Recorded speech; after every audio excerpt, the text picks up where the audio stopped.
My breath shuddered as I began to feel my nerves start to roll my stomach and cause my limbs to shake. Not now. Not now. My breaths began to speed up in unnatural patterns.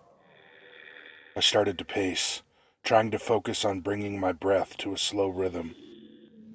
Darkness began to creep into my vision as I slid my body to the ground, collapsing under the weight on the anxiety that was pushing on my chest. These attacks never come at convenient times, and this was an inconvenient time. I was fighting for life, literally. Thump, thump, thump.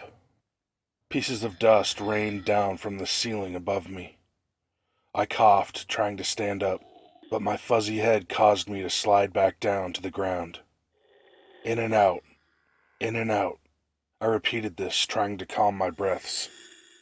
My body won't stop shaking. This is not the time for a panic attack. Thump, thump. I started to rock back and forth, trying to remember something that would ground me. My parents, my boyfriend, my best friend. Somebody would be looking for me. I choked back a sob, trying not to let the tears stream from my eyes. Blurry vision would be the least helpful thing right now. I allowed myself to keep rocking for a few minutes, but I knew I had to keep going if my body allowed me to. My breath began to come back under control. I was still shaky, but I knew I had to get up regardless. Thump. I rose to my feet and looked up at the ceiling. More pieces of ceiling and dead insects rained down on my head. I closed my eyes so dust didn't fill them. I knew something was off. My heart began pounding as I looked straight at the ceiling. Vision clouded from debris. Two eyes were staring at me from a dilapidated hole. I felt all of the air leave my lungs. My brain knew I needed to get out of there, but my body could only move so fast. I could only manage to step slowly back until I hit the wall behind me. Still shaking, I looked back up at the eyes. They were still looking at me. They were pensive and thoughtful, not ferocious. Whatever was watching me wasn't making that noise. My eyes began to scan the ceiling and the room for more movement. I was in a run-down bedroom with various holes in the floorboards where I could hear small rodents scampering about. My eyes shifted to the peeling wallpaper, to the shaking spiderwebs that bounced with every thump I heard. I didn't know what to focus on, the growing volume of the sounds, or the eyes that would not leave me alone. A sudden rustling from above broke my concentration of inspecting the room. The eyes were gone. This was my opportunity.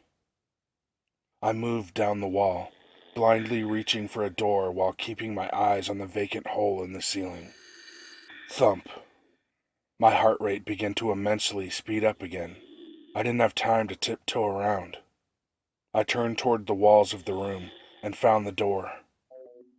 I gripped the weathered doorknob and yanked the door open. The surrounding hallway was foreboding as I stumbled through the dark. This is the last time I envision an abandoned mansion as a good place to explore. It has been hours since I was separated from my friends. Alyssa, Jessica, Brandon, where did they all go? The hallway was darker than I had remembered, probably because I was alone. I crept through, trying to remember what room was next.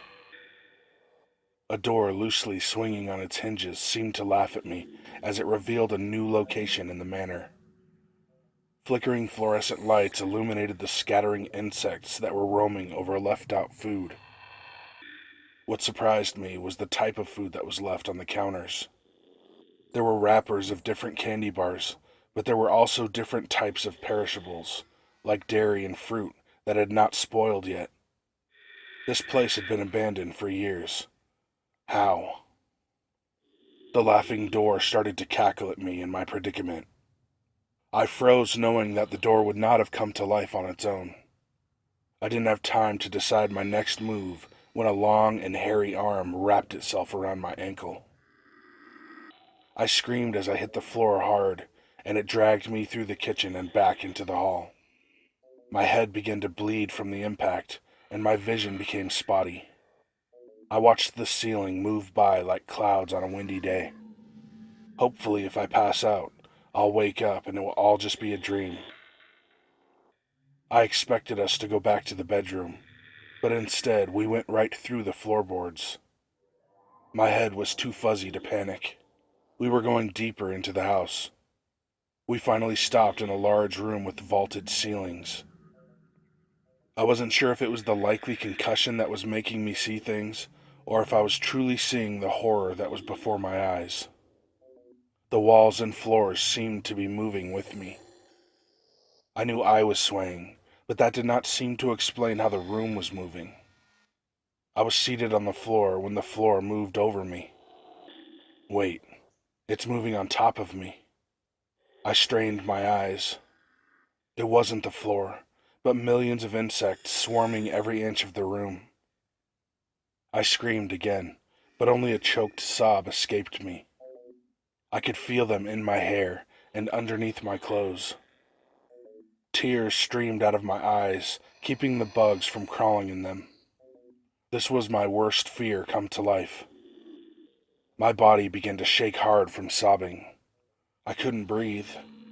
Then I felt a reassuring hand on my back. I turned and met the blue eyes face to face. I shut down, not knowing how I could get out of this. A man looked to be over 6 feet tall was slouched over me. He was also covered in insects, but it didn't seem to bother him. He didn't say anything, but continued to look at me. I just stared back. He abruptly dropped his hand and stood up, facing a dark corridor that led from the room. He opened his mouth to speak, but instead of words, he began to make different clicking noises. My vision was still fuzzy, but it looked like the insects were gravitating toward this man as he raised his hands toward the darkness. I slowly started to crawl out of there, but the movement made him turn to me. No, no, no, I pleaded. Don't touch me. He grabbed my arm and brought me to a standing position. I tried throwing myself to the floor, but he held me up while still making noises. Thump, thump, thump. The clicking seemed to get unnaturally louder and louder. The man beside me was now silent, but I could still hear it. The room began to shake. Dust and insects began to fall on my head. Thump.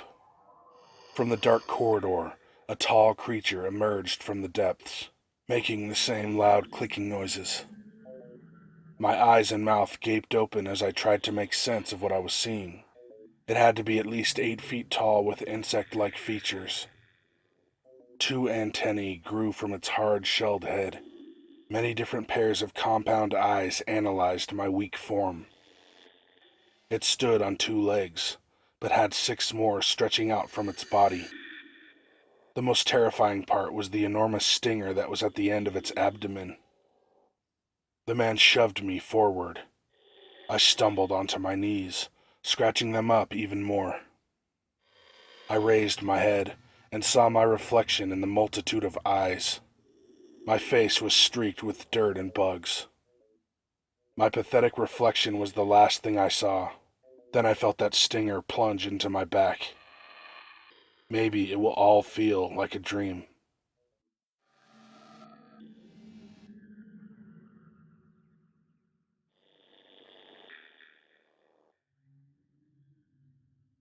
Hey guys and ladies, thanks for watching.